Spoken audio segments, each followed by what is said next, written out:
안녕하세요. 저는 30대이자 어린 딸 하나 있는 이혼녀입니다.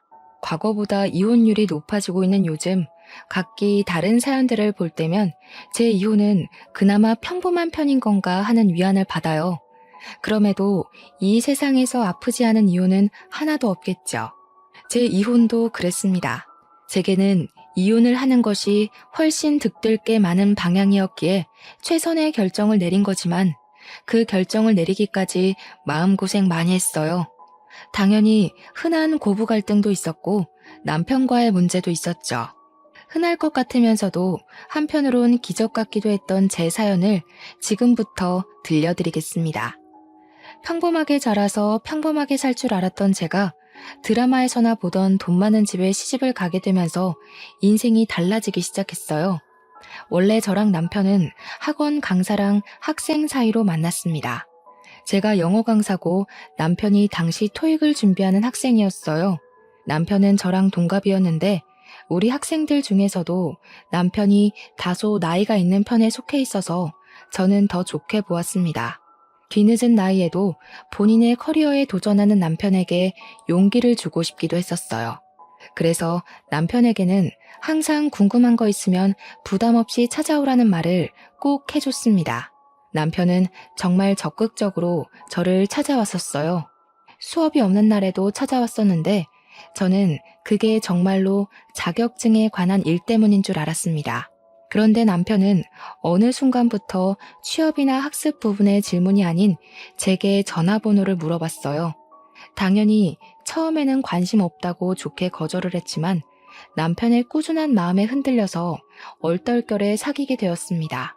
그 인연으로 번이 아니게 결혼까지 하게 되었죠. 결혼 준비 과정에서 알게 된 건데 남편은 꽤나 돈이 있는 집안의 자제였습니다. 그건 결혼하기 전 남편 집에 인사를 하러 갔다가 알게 되었어요.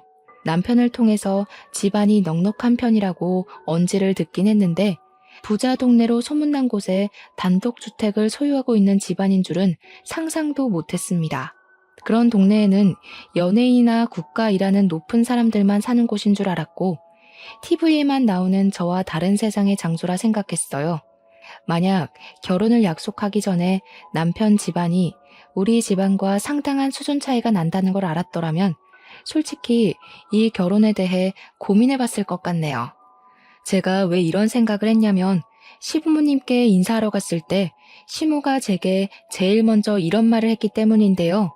아가씨가 강남 학원 강사가 아니었으면 우리 아들 짝으로 허락 안 했을 거예요.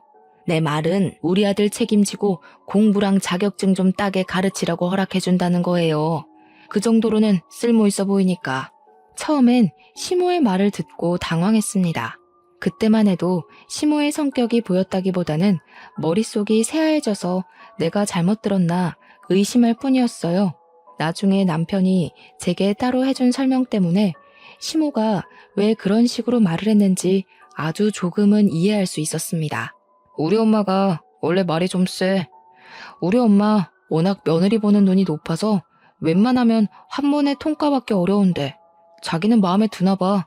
잘됐다. 뭐 시모가 제게 말을 좀 차갑게 하긴 했지만 원래 말씨가 그렇다고 하니 그럭저럭 넘겼어요. 어쨌든 시모가 저희의 결혼을 단번에 허락했다는 것이 중요했으니까요. 그런데 제가 결혼할 때 남편 집안 형편이 첫 번째 반전이었다면 두 번째 반전이 또 기다리고 있었는데요. 그건 바로 시부의 존재였어요.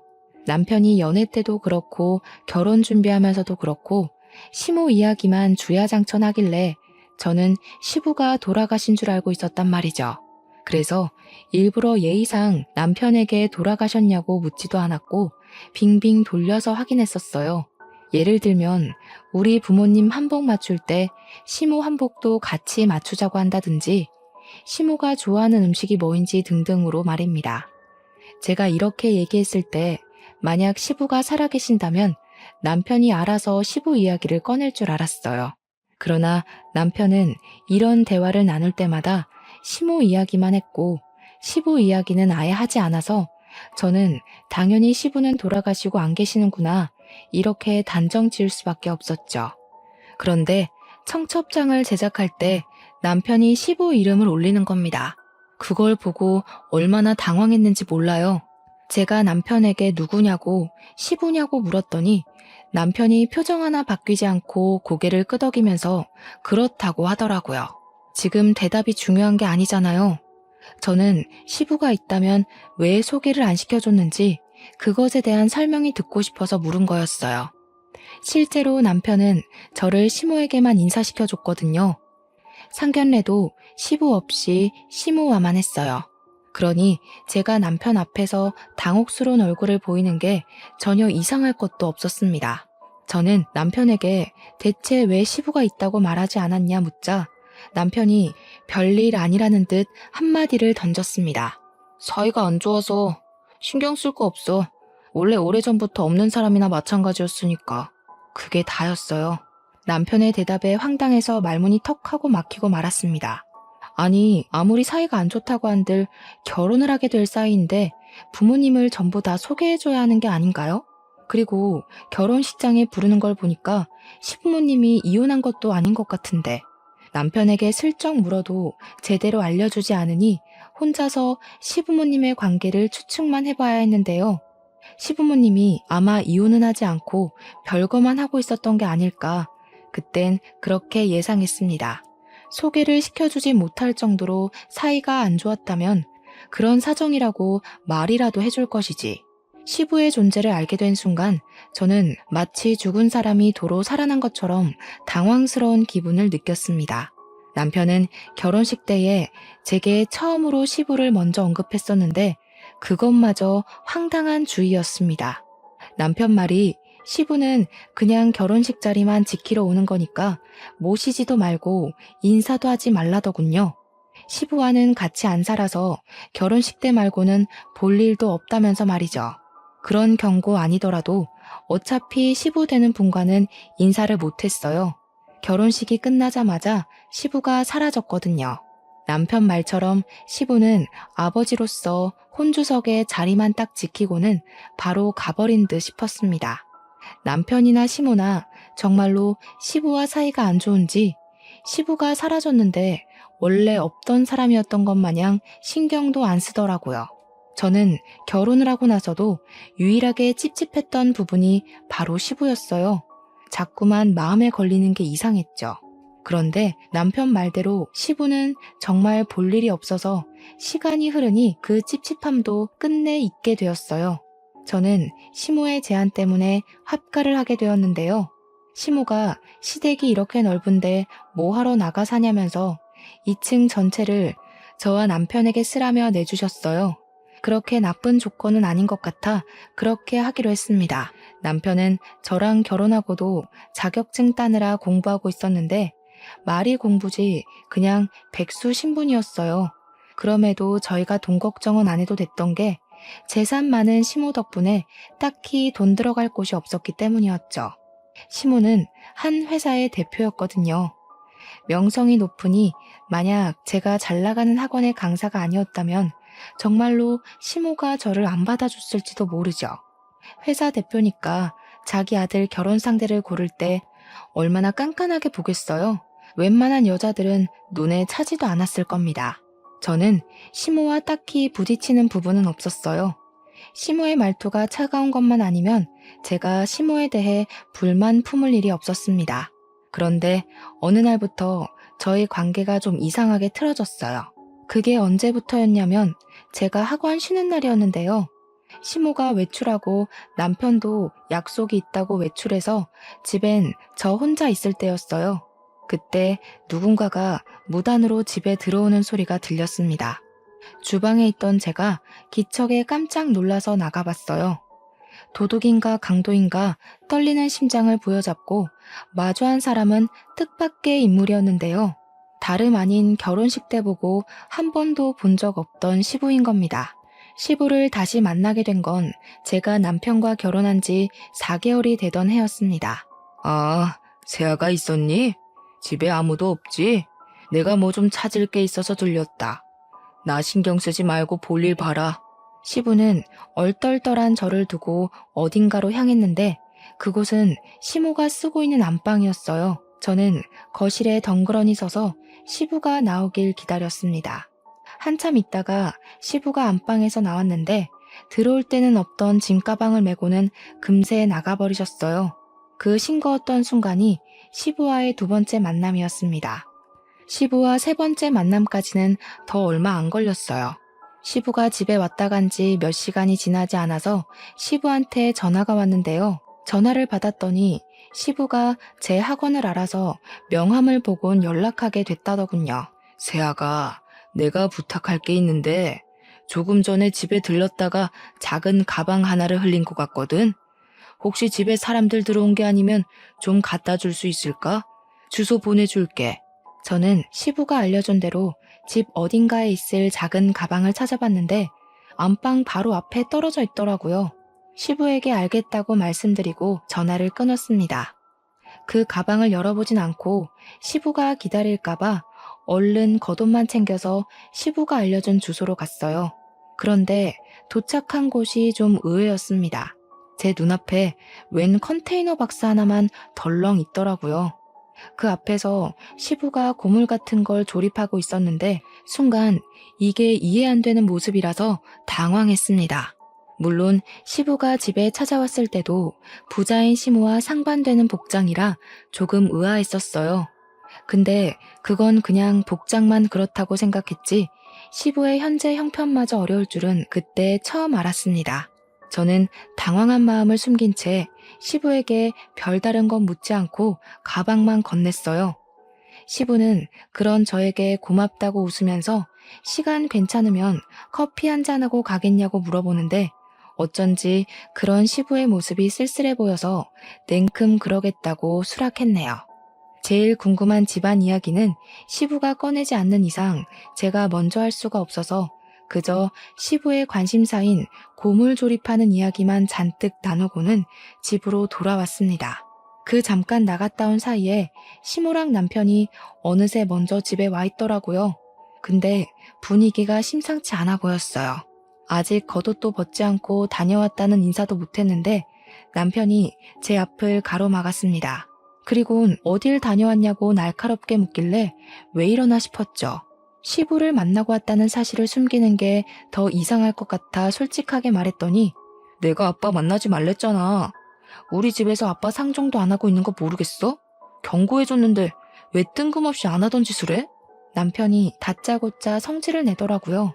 갑작스러운 남편의 태도에 당황스러워서 입을 다물고 있는데 이제는 시모가 제게 오더니 저를 차갑게 노려보았습니다. 너 경고다. 한 번만 더 그 양반 만나면 내 집에서 퇴출당할 줄 알아라. 어디서 집안일에 쓸데없이 끼어들려고 해. 두 번 기회는 없다. 알겠니?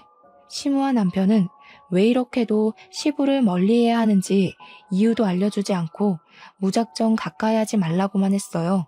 제가 남편에게 물어봐도 남편이 제게 하는 말이라고는 제가 알 바 아니라고만 하면서 시모처럼 또 시부를 만난다면 가만두지 않을 거라고 성질만 내서 더는 물어볼 수도 없었죠. 하지만 저는 아무래도 이 호화로운 집을 두고 시부가 그런 고물이나 조립하면서 사는 게 마음에 걸렸어요. 원래 사람은 초라한 것에 더한 동정을 느낀다고 하잖아요. 무슨 이유인지는 모르겠지만 이유를 모르기 때문에 그저 시부가 너무 불쌍하기만 했던 것 같아요. 그래서 저는 시모와 남편 몰래 시부에게 혹시 필요한 게 있다면 문자해달라고 연락했습니다. 그리고 며칠 뒤 시부에게 문자가 왔는데 혹시 돈을 좀 빌려줄 수 있냐고 하더라고요. 제가 학원에 있을 때 온 연락이라 그 문자를 보고는 바로 시부에게 전화를 걸었죠. 네, 그럼요. 급하신 거면 당연히 빌려드려야죠. 얼마나 필요하신데요? 아유, 고맙다. 내가 꼭 갚을게. 한 500만 원이면 충분할 것 같거든. 조만간 쓸 데가 생길 것 같은데 내가 지금 대출이 안 돼서. 저는 당연히 된다고 하고는 시부에게 계좌번호가 있으면 불러달라고 했어요.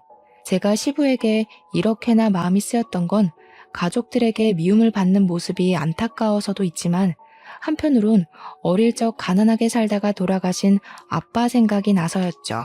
저희 아빠가 원래부터 가난했던 건 아니었고 시부모님 집안처럼 잘 살았었는데 누군지 모를 사람이 아빠 회사에 없는 비리를 누명 씌우는 바람에 회사가 부도나서 반 거지처럼 사시다 그대로 돌아가셨거든요. 그 당시에 엄마가 진짜 힘들어 했었는데 엄마도 제가 있어서 겨우 버텼다고 하셨죠. 어쨌든 저는 그렇게 틈틈이 시부를 도왔어요.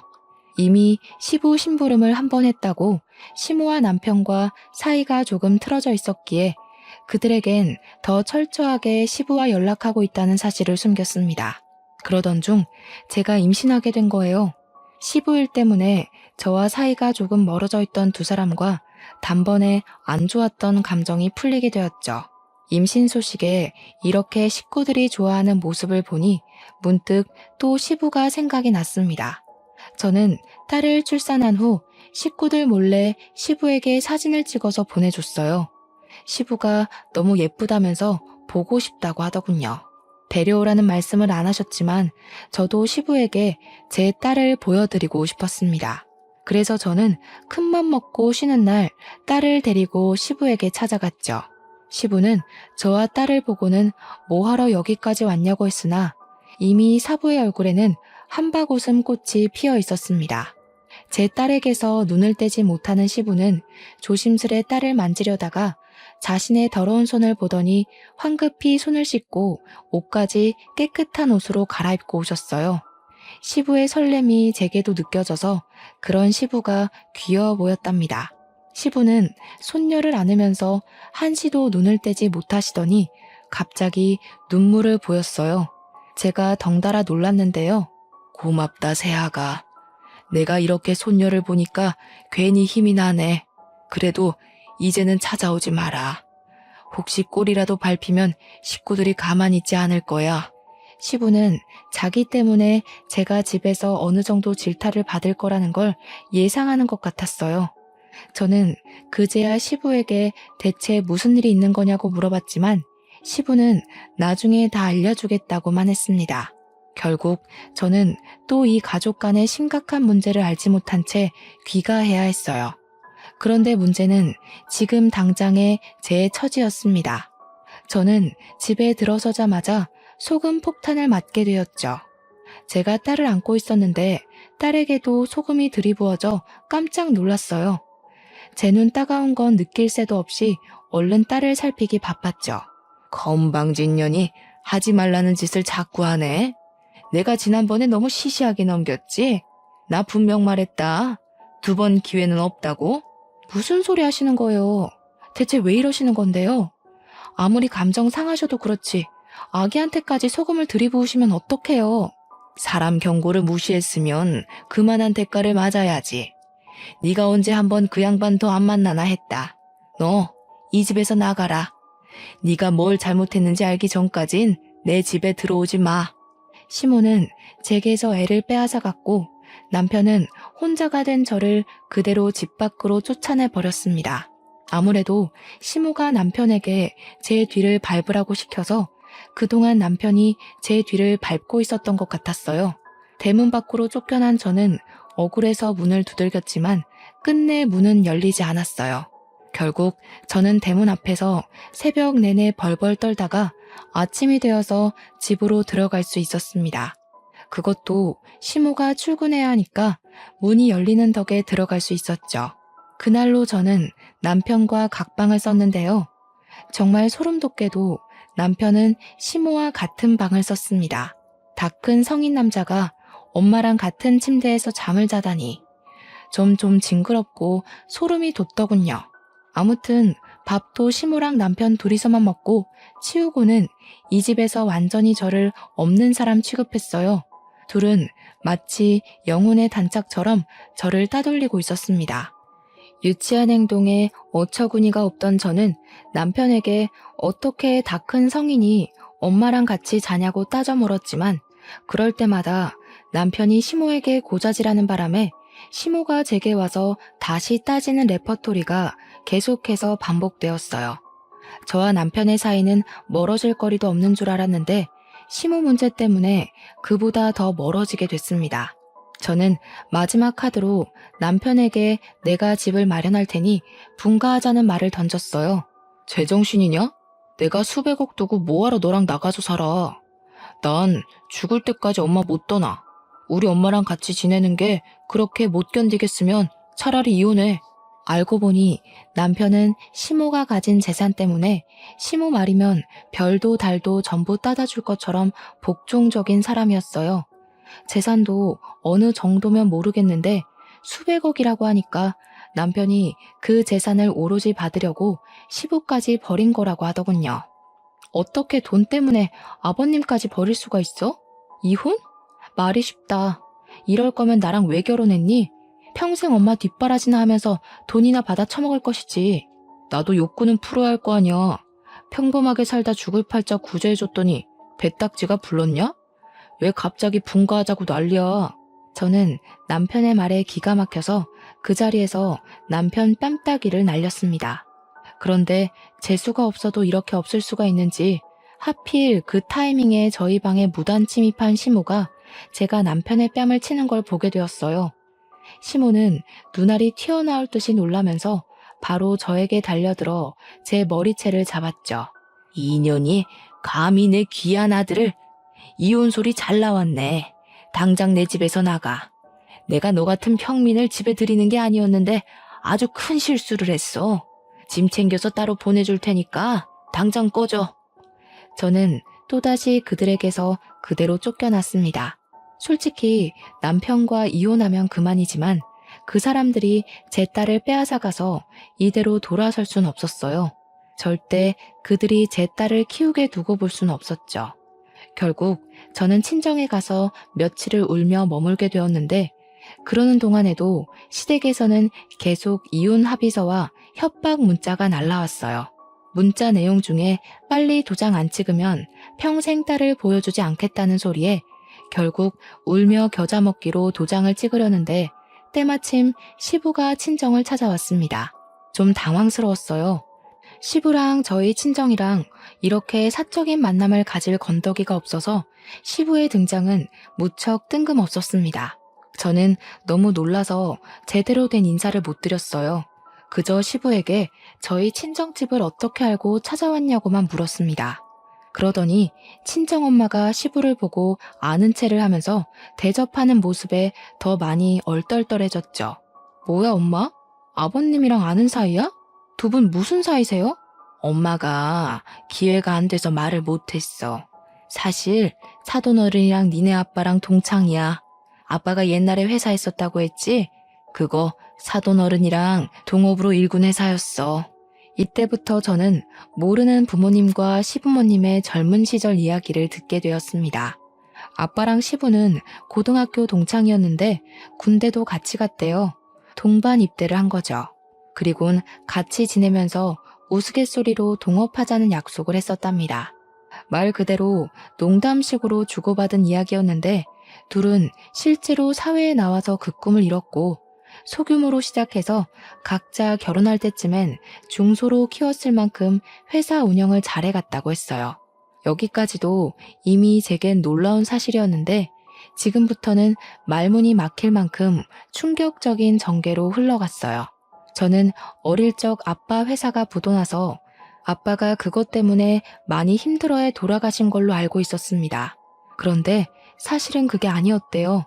사실은 부도가 난 게 아니라 아빠 혼자 회사에서 쫓겨났던 거라고 합니다. 회사가 커지면서 회사 내에 내부 고발자가 생겼는데 그 사람이 아빠를 콕 집어서 공금 횡령으로 거짓 소문을 퍼뜨렸다고 했습니다. 그것 때문에 사원들의 반발을 피할 수 없었던 아빠는 공동 대표직에서 쫓겨나게 되었다고 했어요. 그리고 그 다음 우리 아빠 못지않게 시부가 많이 힘들어했다고 했습니다. 독단 대표가 된 시부는 아빠가 그렇게 쫓겨난 이유를 받아들이지 못했대요. 시부가 누구보다 아빠를 잘 아는 사람이기도 했고 자신보다 아빠의 운영 방식을 더 믿고 고수했기에 그렇게 회사를 소중하게 생각했던 사람이 횡령을 했다는 사실이 말이 안 된다고도 생각했대요. 그래서 시부가 결국 내린 결정은 회사 문을 닫는 거였답니다. 그리고 그때 그걸 못하게 막은 사람이 바로 내부 고발자였다는데요. 그 내부 고발자는 다름 아닌 시모라고 했어요. 시모는 시부를 회사 단독 대표로 만들기 위해서 우리 아빠를 쫓아낼 궁리만 했었던 사람이라고 했습니다. 시부는 그걸 알게 되었지만 너무 늦게 알아서 속수무책 당할 수밖에 없었고 우리 아빠는 그 누명 때문에 징역도 살았었다고 했어요.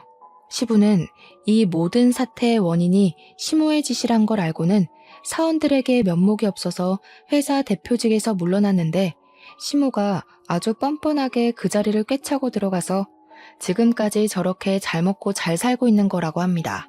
시부가 그런 시모와 아직 이혼하지 않고 있었던 이유는 우리 아빠의 억울함을 풀어주려면 언젠가는 이 혼인관계가 시모의 발목을 붙잡을 유일한 찬스일지 모른다고 생각해서 유지하고 있는 셈이라고 하셨어요. 저는 부모님과 시부모님과의 관계성을 대충 다 들었는데도 여전히 혼란스러웠어요. 뭐가 어떻게 되었든 결국 우리 아빠가 죽은 건 시모라는 사실이잖아요. 저는 그럼 저희 아빠를 죽인 사람의 아들과 결혼을 한 거 아닙니까? 결국은 죽은 아빠에게 죄를 짓고 있었다는 생각이 물밀듯이 들었고 제게 이런 감정을 만들어준 시모와 남편에게 금세 짜증이 밀려왔습니다. 그때 아무 말도 못하고 있는 제 앞으로 시부가 작은 가방 하나를 내밀었어요. 그 가방은 지난날 시부가 제게 부탁해서 가져다 달라고 했던 그 가방이었죠. 네가 열어보길 바랬는데 네 아빠처럼 야무지고 착해서 그런가 확인을 안 해봤더구나. 한번 열어봐봐. 안 싸돈보다는 너한테 주는 게 맞는 것 같아서 내내 갖고 있었어. 시부 말로는 그날 이 작은 가방을 일부러 떨어뜨리고 왔다고 했어요. 제가 그 가방을 열어보길 바라면서요. 이게 왜 내 것이라고 말을 하는지 여전히 시부의 말이 이해되지 않아서 저는 바로 가방을 열어보았습니다. 안에는 오래된 캠코더 하나가 들어있었어요. 그 캠코더를 들고서 시부에게 이게 뭐냐고 물어보니까 시부는 대답 대신 캠코더를 틀어주었습니다. 그 캠코더엔 아기 때의 제 모습부터 아빠와 함께했던 추억들이 담겨있는 영상이 들어있었어요. 솔직히 말하면 아빠는 제가 초등학생일 때 돌아가셔서 기억이 흐릿했거든요. 아빠가 한 번씩 생각날 때마다 어떻게 아빠 얼굴을 떠올려야 하는지도 점점 잊어가고 있었는데 이 생동감 넘치는 캠코더 영상 덕분에 아빠를 다시 생생하게 기억할 수 있어서 좋았습니다. 그렇게 그 영상을 보면서 아빠가 제게 어떤 사람이었는지 추억할 수 있었는데요. 추억에 빠져있기도 잠시 마지막 순서의 영상이 다른 영상들과 다르게 결이 좀 달랐습니다. 자세히 보니까 그건 우리 가족의 영상이 아닌 아빠 회사가 담긴 영상이더라고요. 아빠는 회사에서 캠코더를 재생시키곤 제게 보여줄 회사 사무실 영상을 찍으려고 했던 것 같았어요. 그러다 누군가가 아빠를 찾아왔고 캠코더를 만지던 아빠가 미처 녹화를 끄지 못해서 찍혔던 영상인 듯 보였죠. 아빠를 찾아와 영상을 방해한 사람은 젊은 여성이었습니다. 처음엔 누군지 바로 알아보질 못했어요. 그런데 날카롭고 차가운 목소리가 흘러나오자마자 그 여자가 바로 젊은 시절의 시모구나 라는 걸 알아챘습니다. 분명 내가 순순히 나가라고 했죠. 험한 꼴 당하고 싶어서 버티는 거예요? 나 한다면 하는 사람이에요. 이미 여기 회사 어떻게 돌아가는지 내부 사항도 잘 알고요. 용석이한테 다 얘기하기 전에 그만하시죠. 여기 제 회사기도 하거든요. 아무리 재수 씨라도 무슨 권한으로 나가라 마라 하십니까? 점점 도가 지나치는데 자꾸 이러면 친구 와이프고 뭐고 출입 금지 시킬 거예요. 역시 말이 안 통하시네. 그런 마인드로 무슨 사업을 한다고? 우리 신랑한테 고자질할 수 있으면 해보세요.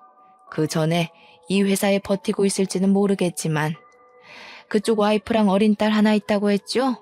이제부터 그쪽 때문에 손가락 빨고 살게 될 거예요.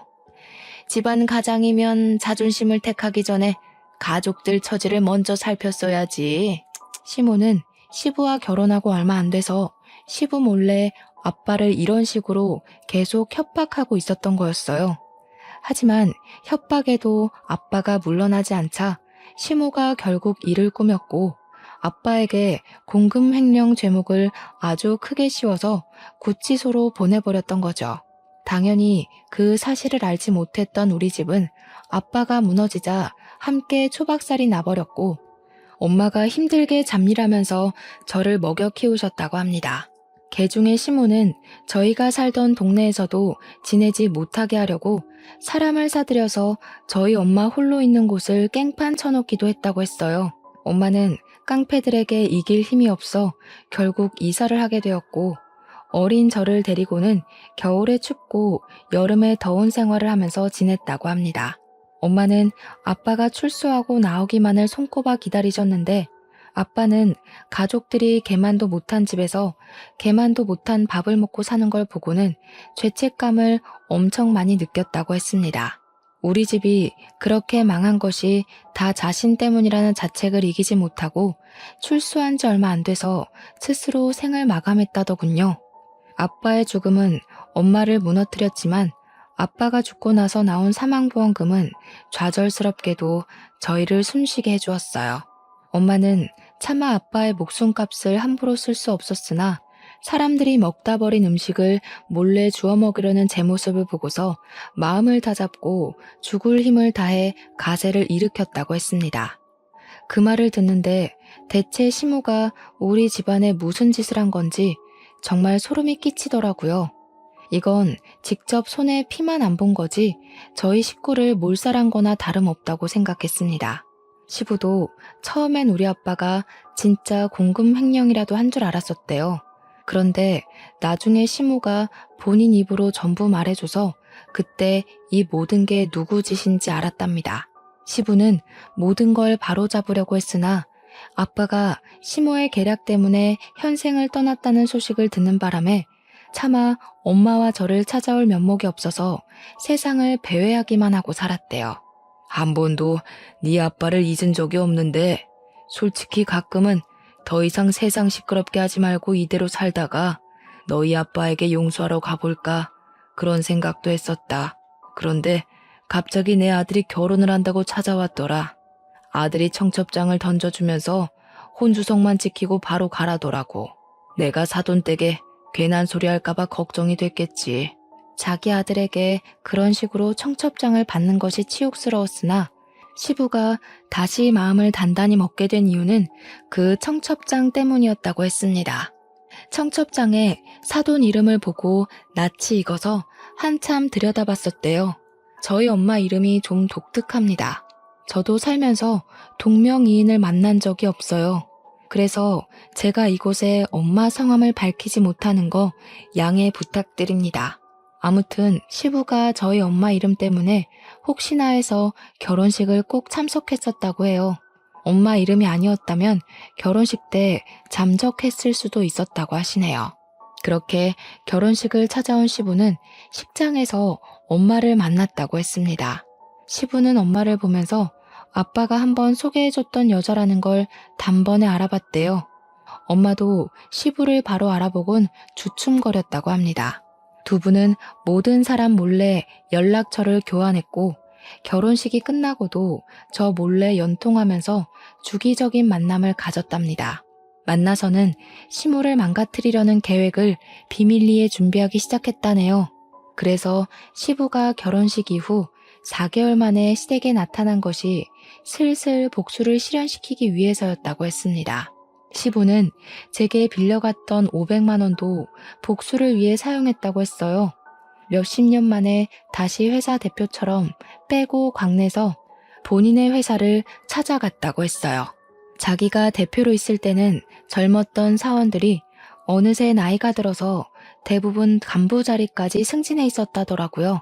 그분들은 고맙게도 시부를 잊지 않고 있었고 시부의 등장으로 그날 저녁에 몰래 만남을 가졌다고 했습니다. 시부는 제게 빌린 돈으로 그분들에게 식사 접대를 해주면서 시모의 비리에 관한 증거물을 잔뜩 부탁했답니다. 그러려고 제게 돈을 빌려달라고 하신 거였어요.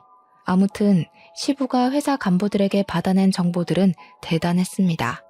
아빠는 억울하게 누명을 썼지만 시모는 진짜 공금 횡령을 하고 있었거든요.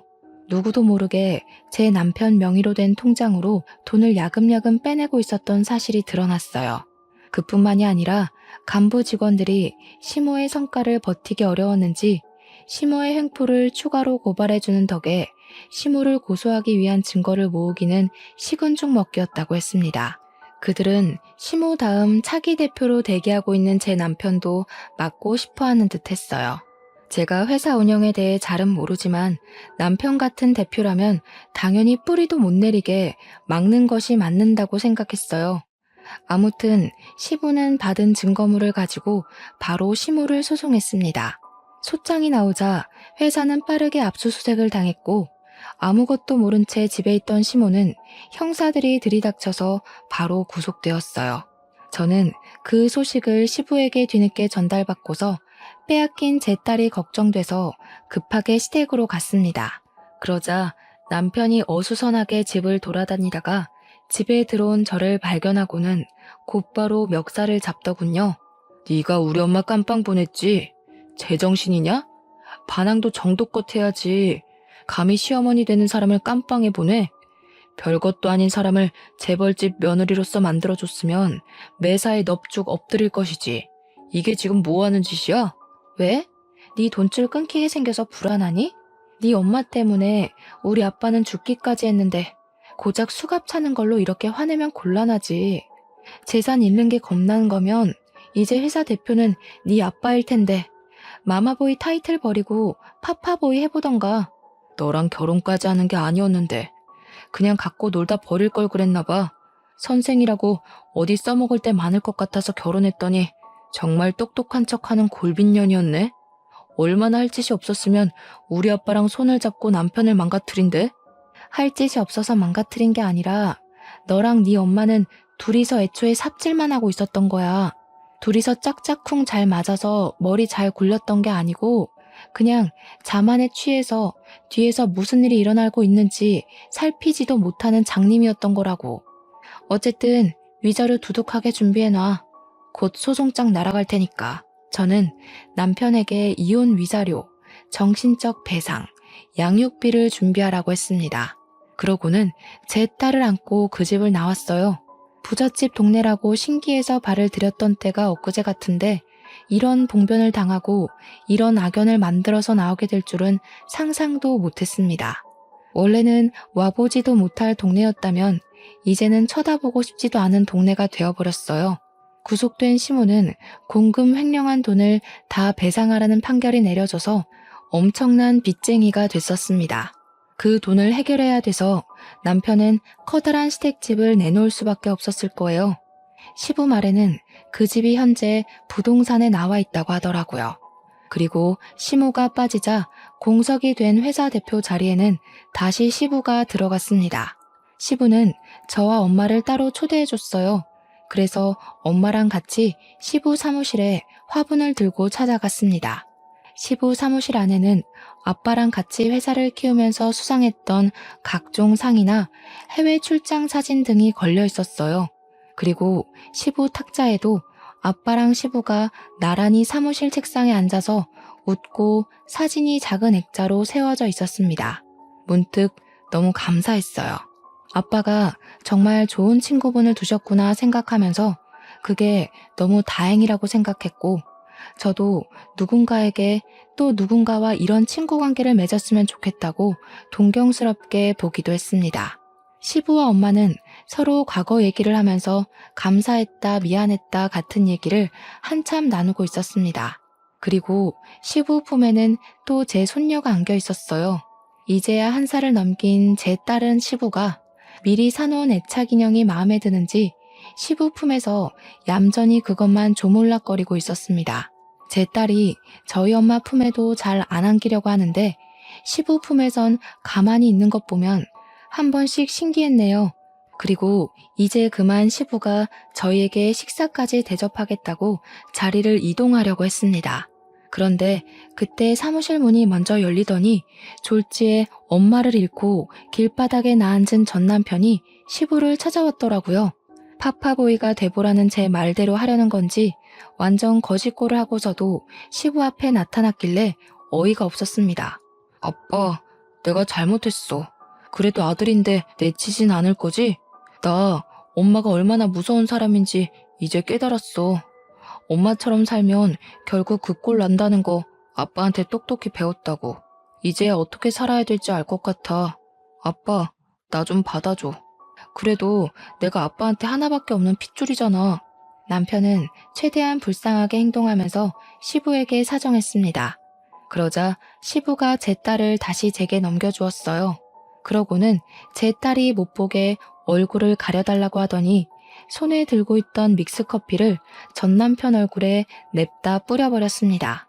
내가 죽어서도 네 앞으로 남길 재산 같은 건 없으니까 썩 꺼져라. 너까지 깜빵에서 젊은 세월 낭비하고 싶으냐? 요즘 젊은이들이 얼마나 치열하게 살고 있는지 세상 기어다니면서 배우기나 해. 그저 부모 밑에서 편하게 먹고 살 궁리만 하는 기생충 같으니라고. 당장 내 사무실에서 나가. 시부는 무릎을 꿇고 싹싹 비는 전 남편을 보고도 냉랭했고 사람까지 불러서 전 남편을 회사 밖으로 내쫓았습니다. 그게 전 남편과의 마지막 모습입니다. 그 뒤로 사무실에 덩그러니 남겨진 저희에게 시부가 다소 파격적인 제안을 해왔어요. 나중에 천천히 얘기하려고 했는데 이왕 돈 얘기 나온 거 지금 하겠다고 하면서 갑자기 엄마에게 우리 아빠의 억울한 죽음에 대한 배상을 하고 싶다며 거액을 제안하는 겁니다. 전에 제게 빌린 500만 원도 갚고 싶다면서요. 엄마는 시부의 말에 됐다며 한사코 거절했고 이미 시모가 죗값을 받은 걸로 속이 편해졌다고 하는데 시부가 기어코 챙겨주겠다고 했어요. 이 회사 저 혼자 일으킨 거 아닙니다. 잘 아시잖아요. 안사돈께서 받아주셔야 저도 하늘 위에 있는 제 친구 놈 볼낯이 있죠. 부담 느끼지 마시고 남편 퇴직금이 이제야 나오는 거라고 생각해 주세요. 엄마는 시부의 진심에 크게 흔들려서 결국 그 거액을 받았습니다. 저희는 시부에게 감사해서 한참 고개를 숙였어요. 그런 시부 덕분에 엄마와 저는 환상 속에서나 있던 부자들만 사는 동네에서 살게 되었는데요. 시댁이 있던 동네는 아니고요. 저희는 주택 말고 아파트로 갔어요. 몇십 년을 주택에서 살았다 보니까 엄마가 아파트에 살고 싶다고 하더라고요. 지금 엄마는 너무 예쁘고 큰 집에서 매일 아침 설레는 마음으로 눈을 뜨십니다. 평수가 얼마나 넓냐면 딸이 실내에서 움직이는 전동차를 타고 놀 정도예요. 저도 그런 집은 처음 살아봐서 기분은 좋더라고요. 그리고 가끔 시부가 손녀를 보러 집으로 놀러 오곤 하는데 빈손으로 오셔도 된다니까 올 때마다 꼭 선물을 들고 오세요. 손녀 선물이 한 70% 차지하고요. 30%는 저 엄마의 선물이네요. 시부는 우리 아빠를 생각해서라도 자신이 목숨이 다하는 날까지 저희 가족을 책임져 주겠다고 했는데 그게 시부에게 살아갈 의지가 되는 것 같아서 적극적으로 거부하진 못했어요. 이제는 죄송하단 말보다 감사하단 말을 더 많이 하면서 살고 있답니다. 제 사연은 여기까지예요.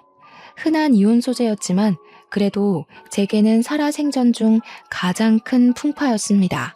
이제는 한동안 꽃길만 걸었으면 좋겠네요. 청취자분들도 아픈 일 훌훌 털어버리시고 꽃길 걸으면서 행복하시길 바랍니다.